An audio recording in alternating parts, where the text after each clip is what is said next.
বিশ্ব যখন ইরানের আগুনে জ্বলছে আর ট্রাম্প 10 দিনের আল্টিমেটাম দিয়ে রেখেছেন, ঠিক তখনই আমাদের জয়শঙ্করজি ফ্রান্সে পৌঁছে গিয়েছেন। না, সাধারণ G7 মিটিং করতে নয়, তিনি গিয়েছেন পিওকে ছিনিয়ে নেওয়ার মাস্টার প্ল্যান সিল করে আসতে। এটা শুনে আপনার মাথা ঘুরে যাবে, কিন্তু এটাই ভারতের নতুন বাস্তবতা।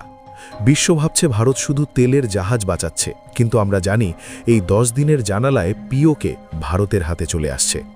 মোদিজি আর অজিত ডোভালের গোপন মিটিংয়ের ফাইল খুলে লেছে, আর এবার আর কোনো অপেক্ষা নয়।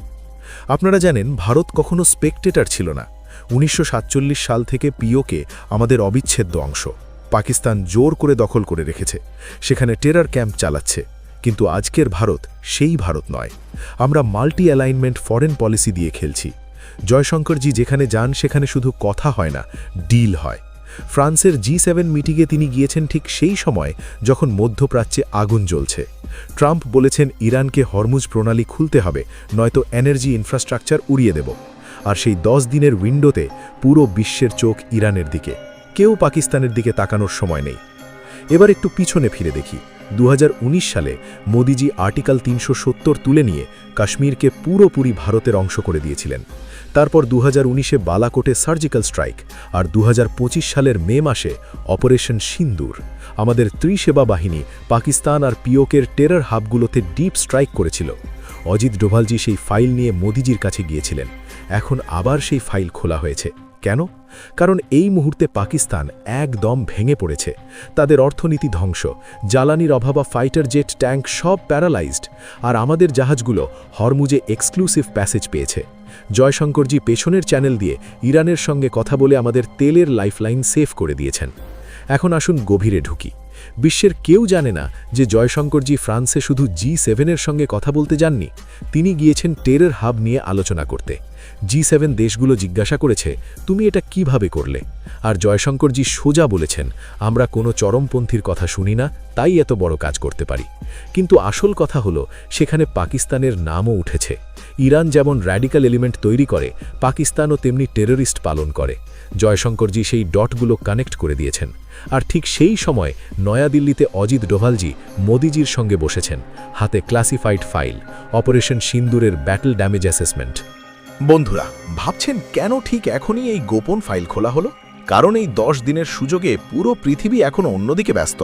আমেরিকার বাহিনী বেলুচিস্তানে আটকে আছে, আর আফগানিস্তান সীমান্ত দিয়ে পাকিস্তানের ওপর নতুন করে হামলা শুরু হয়েছে। অবস্থা এতটাই খারাপ যে পাকিস্তানি সেনাপ্রধান আসিম মুনির নিজের গাড়িতে তেল ভরার মতো জ্বালানিও পাচ্ছেন না। ভারত এই সুবর্ণ সুযোগ কখনোই হাতছাড়া করে না।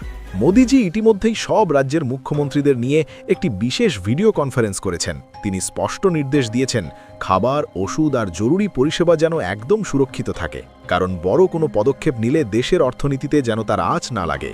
আমাদের হাতে এখন 74 দিনের তেলের বিশাল ভাণ্ডার জমা আছে, যেখানে পাকিস্তানের পকেট একদম খালি। আজকের ভারত আর শুধু আত্মরক্ষায় বিশ্বাসী নয়, বরং শত্রু শিবিরে ঢুকে তাদের মেরুদণ্ড ভেঙে দিতেও পিছপা হয় না।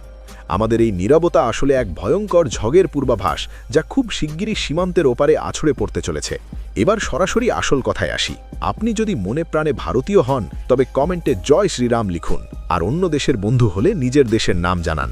ভালো করে শুনুন, আগামী 10 দিনের মধ্যে পিওকে আমাদের হতে যাচ্ছে। মোদি আর ডোভালের সেই মাস্টার প্ল্যান এখন দিনের আলোর মতো পরিষ্কার। এটি কোনো সাধারণ মিশন নয়, বরং একটি স্থায়ী সমাধান। অপারেশন সিন্দুরের অভিজ্ঞতাকে কাজে লাগিয়ে এবার আরও নিখুঁত আর শক্তিশালী স্ট্রাইক হতে চলেছে। জয়শঙ্করজি ফ্রান্সে গিয়ে বিশ্ব নেতাদের বুঝিয়ে দিয়েছেন পাকিস্তান আসলে একটি সন্ত্রাসী রাষ্ট্র, আর ডোভালজি প্রধানমন্ত্রীকে সবুজ সংকেত দিয়ে বলেছেন এখনই সেরা সময়। গোটা বিশ্ব এখন ইরান আর তেলের দাম নিয়ে আতঙ্কে আছে। চীনও নিজের সমস্যায় জর্জরিত।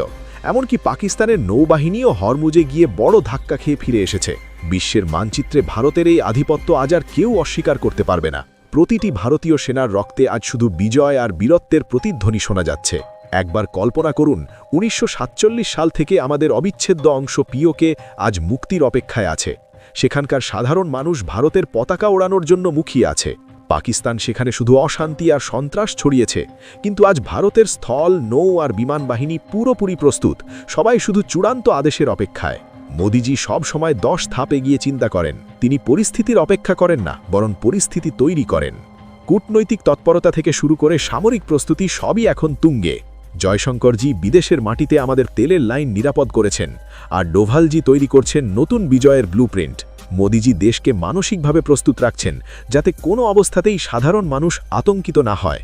এই লড়াইতে জয় শুধু আমাদের অস্ত্রের নয়, বরং কোটি কোটি মানুষের দীর্ঘদিনের আস্থার প্রতিফলন হতে চলেছে।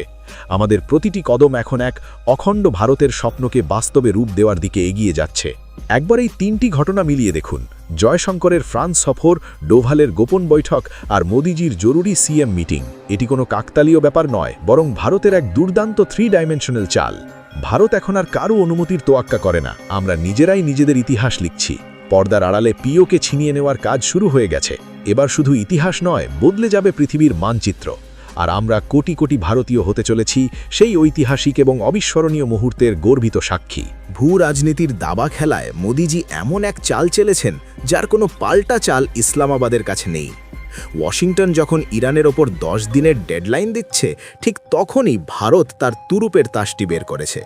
জয়শঙ্করজি প্যারিসে গিয়ে বিশ্ব শক্তিদের বুঝিয়ে দিয়েছেন যে ভারতের স্বার্থে আঘাত লাগলে দিল্লি নীরব দর্শক হয়ে বসে থাকবে না। অজিত ডোভালের হাতের সেই ক্লাসিফাইড ফাইলটি স্রেফ কিছু কাগজ নয়, ওটা পাকিস্তানের কফিনের শেষ পেরেক ঠোকার ব্লুপ্রিন্ট। যখন শত্রু তেলের অভাবে পঙ্গু আর বিশ্ব অন্য যুদ্ধে ব্যস্ত, ঠিক তখনই ভারত তার ফাইনাল সেটেলমেন্টের দিকে এগোচ্ছে। প্রধানমন্ত্রীর ভিডিও কনফারেন্স স্রেফ প্রশাসনিক বৈঠক নয়, এটা এক অঘোষিত যুদ্ধের আগে দেশকে মানসিকভাবে প্রস্তুত করার রণকৌশল। প্রতিটি পদক্ষেপ এক অদৃশ্য সুতোয় গাঁথা, যা শেষ পর্যন্ত পিওকের মাটিতে গিয়ে মিশবে। বন্ধুরা, এই প্ল্যানের পেছনে কোনো দুর্বলতা নেই। এটা বিশুদ্ধ সাহস আর তীক্ষ্ণ কৌশলের এক মহাকাব্য। পাকিস্তান যতই চিৎকার করুক, তাদের হাতে আজ আর কোনো ঢাল নেই। আমাদের হাতে রয়েছে অজেয় ডিপ্লোম্যাটিক লেভারেজ, প্রশ্নাতীত মিলিটারি সুপিরিয়রিটি আর 140 কোটি মানুষের অটুট সমর্থন। এই 10 দিনের উইন্ডো শেষ হওয়ার আগেই হয়তো পিওকেতে তেরঙ্গা পতাকাকে সগৌরবে উঠতে দেখব আমরা। এটা কোনো অলীক স্বপ্ন নয়, এটা মোদিজির ভিশন, জয়শঙ্করজির চাণক্য নীতি আর ডোভালজির নিখুঁত এক্সিকিউশন। ভারত আজ সিংহভাগ জেগে উঠেছে, আর কোনো শক্তি আমাদের এই অগ্রযাত্রাকে থামাতে পারবে না। বন্ধুরা, আমি গত 10 বছর ধরে এই ক্ষমতার খেলা দেখছি, কিন্তু আজকের ভারত সত্যিই অপ্রতিরোধ্য। জয়শঙ্করজি ফ্রান্সে যা করেছেন তা শুধু তেলের জাহাজ বাঁচানো নয়, তিনি বিশ্বকে আঙুল দিয়ে দেখিয়েছেন যে ভারত এখন গ্লোবাল অর্ডার তৈরি করে। ডোনাল্ড ট্রাম্পের দেওয়া এই 10 দিনের সময়সীমা আমাদের জন্য এক ঐতিহাসিক গোল্ডেন অপরচুনিটি। পাকিস্তানের দেউলিয়া অর্থনীতি আর জ্বালানিবিহীন সেনাবাহিনী আজ কার্যত অচল। তাদের লড়াই করার ক্ষমতাই এখন শেষ। এই সন্ধিক্ষণে দাঁড়িয়ে অপারেশন সিন্ধুরের ধারাবাহিকতায় পিওকে পুনর্দখল নেওয়া এখন শুধু সময়ের অপেক্ষা মাত্র।